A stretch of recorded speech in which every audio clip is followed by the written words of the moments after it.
The biggest lie I ever told myself is that I'm not worthy and that I'm a failure.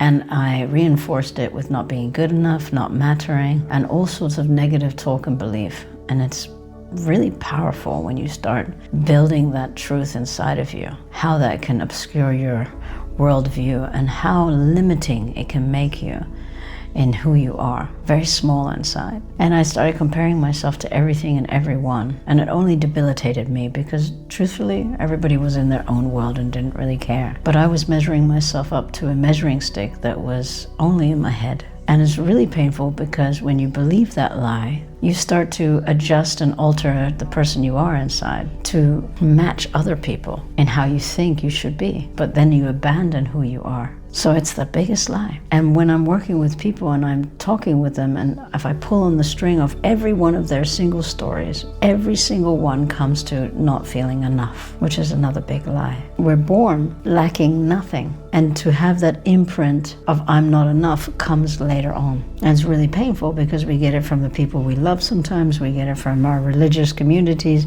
or our social communities or social media. And it's a fallacy, it's a lie. And the internal narrative in your head knows how to build evidence on that and build a whole life around that so that you stay small. So the moment you realize it's a lie and you bring awareness to it, you can start to do differently because awareness creates choice. I say it every single time. And once you have that choice, you feel empowered to start changing your life and not believe the lie and find a deeper truth that you are worthy of love and that you are enough.